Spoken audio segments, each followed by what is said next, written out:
And it's not, because Palestinians do not have their own country. They do not have their own state. And as a result of not having their own state, right, they don't have other things. They don't have the ability to manage their own taxes. They don't manage their whole education system. They don't have an army. They don't have control of their water supply. Right?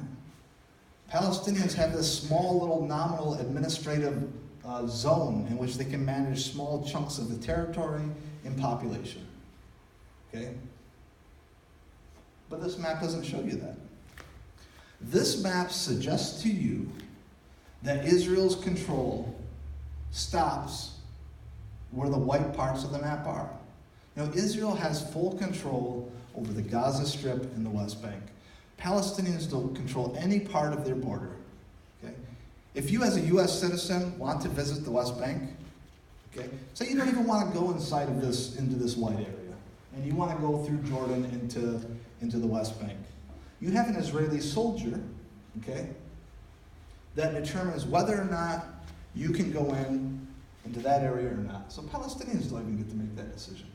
Even if you're not going to go into Israel, okay, well, that means that Israel can determine that, right? That would be the equivalent of people from abroad having to apply to the Canadian government for a visa to go to the United States. And as absurd as that is the reality on the ground. Okay? And what this map also suggests to you is that only Israelis live in the white space. Okay? And only Palestinians live in the green space. Right? Well, people forget, you know. There are Israelis which are Christians. There are Israelis which are Muslims. There are Israelis which are Palestinians. There are Israelis which are Druze. Right? You still have some 1.5 million Palestinians living in that white space. You have another 450,000 Israeli citizens living in that West Bank. And this map doesn't show you any of that. Okay? And when we take a look at those dynamics, you realize that this is less of an issue of war and more of an issue of civil rights, that you're dealing with a civil rights movement. Okay? Right? I mean, you will oftentimes hear this narrative that Israel has the right to defend itself. Okay? Because Palestinians don't have a state, that does not apply. Okay? Now say if there was some unrest in Detroit, and we had snipers just shooting protesters, and Donald Trump stood up there and said, the United States has a right to defend itself. We would lose our minds, right? Because you can't kill your own civilians like this. You can't kill the people in which you have administrative control over, right? But that's what happens here. We all the time hear that. Israel has the right to defend itself. Israel does not have the right to defend itself from the people in which it controls, whether they are a citizen of the state of Israel or not, right? There are people here in the United States, which are not citizens, that we cannot defend ourselves against militarily. Does that make sense? So that's why I'm really trying to hammer home the fact that this is not a conflict between two nation states. That's very important for us all to understand. Now what I want to do is I want to look at what that physical reality on the ground looks like in the West Bank.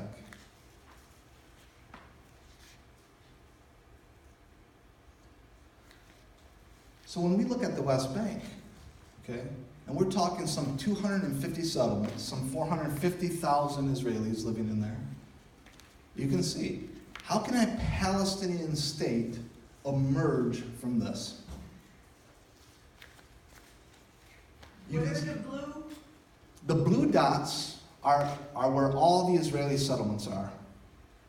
Yeah. Thank you for asking that. I should have clarified that. Yeah. So if you look really closely at these blue dots, I lost my pointer here. That's fine. I can hop up on stage. So you hear, yeah. So you see a pattern of dots that run north and south. Okay, it's not by coincidence. This pattern of dots exists in this way because this is the area of the West Bank in which both has the water resources, okay, and it's also the rich area for agriculture, this Jordan Valley, okay. So Israel had put all of these settlements here, okay, as a means to make sure that whatever Palestinian state was to emerge, they would still have control of this area. But you also see another pattern of dots here. You see this horseshoe shape that kind of emerges on the map? All right? In the center of that horseshoe shape is Jerusalem. So Israel has been intentionally building these settlements in and around Jerusalem to ensure that any Palestinian state that could have emerged, Jerusalem will remain a part of Israel. Okay? And so when you look at this, Israel created a situation in which a Palestinian state could not emerge. Right? And that's important to look at these physical realities on the ground as well. Because a lot of times we get wrapped up into this conversation and people say, well, the Palestinians really never wanted peace. Right? If the Palestinians would just be good. Or if the Palestinians would just act nonviolently. Right? And so let me take you back to the home demolitions. Right? And going back to saying that we are doing something illegal. Right? So what happens is someone will say to us, well, if the Palestinians would just be nonviolent, if Palestinians would just develop a program of nonviolent resistance, okay. So what we do is we say, okay, we're not going to purchase a building permit because we know we're not going to get one. That's one reason. But we're also not going to purchase a building permit because if we give money to the Israeli military, that money is then in return used against us. Right? One of the ways that we think about nonviolent resistance is how do we take away the tangible resources, right, from our oppressor? So the Palestinians are intentionally not getting building permits because the world has asked them to act in nonviolent resistance. Then as soon as the Palestinians act in nonviolent resistance, then the world says if the Palestinians would just follow the law, if they would just, do what Israel tells them to, right? So you're stuck in a situation where you can't have it all the different ways. All right? Now when we look at this map here, I've been working the last couple of years in a small community down here in al-Khair. It's a small Bedouin community. All right? The central income of that little community is generally on herding and grazing their sheep. Okay? They live a very meager lifestyle. But they live right next to a settlement. So I'm going to show you a video. In this video, you're going to see what it's like to be able to live in one of these settlements and what it's like and what life can be like for a Palestinian living next to it. Now you'll see two houses. Okay? You'll see a series of yellow houses. That's the Israeli settlements. And then you'll see a series of small corrugated little shacks. Those would be the Palestinian homes.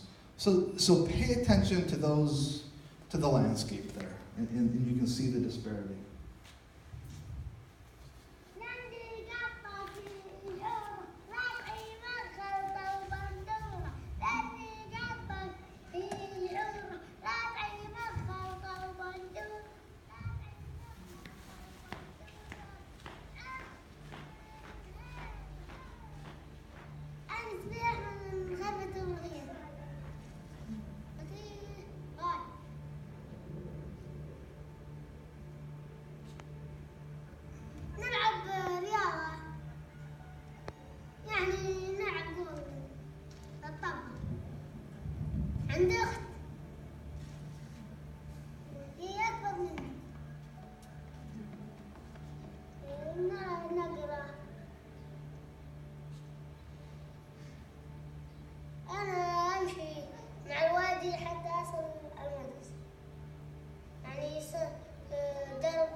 suffer a lot from demolition orders, which came from the Israeli government.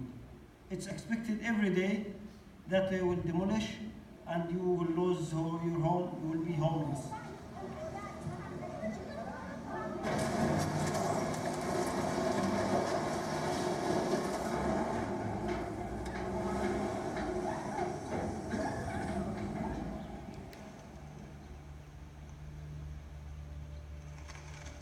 Israeli settlers moved to our land illegally and never left.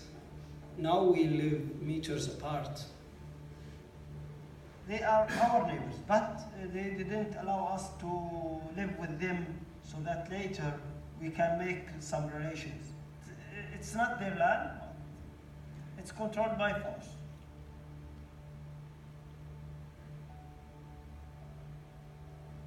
I am al-Mu'tasim Hadarin from Kharbet al-Khair.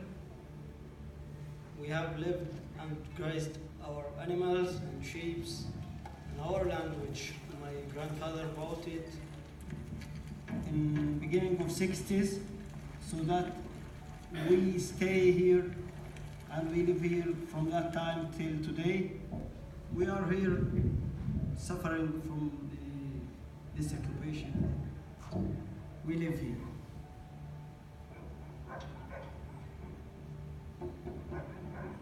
Because they have all of the power, all of the weapons, they can do whatever they want. Nothing will prevent them because they are allowed to build anymore. We are not allowed. Even we are the owners of this land.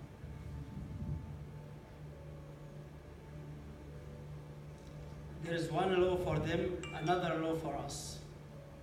Israel state, it's supply all of the settlements with the electricity, with the roads, with the water, with the communications, but we are not allowed to get any of these services. We install solar systems so that we supply people with the renewable energy, and we will live with that. We will survive, so that every time they demolish anything, we will rebuild again, and we will stay here. If they live in peace, we will live in peace. But it is our right to live in our land. Our existence in our land is our way to protest non-violently against the occupation. As I feel about this land, it's like my mother. It's a motherland. I will stay till the last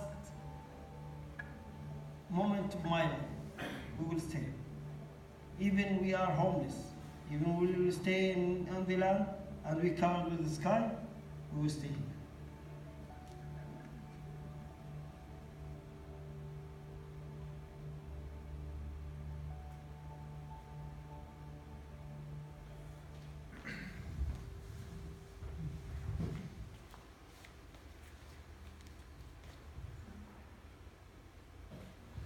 Okay, so now I want to show you a map of how that Israeli settlement that's right next door to it, you saw the yellow house, is how that's getting ready set to expand. Okay? So this is a map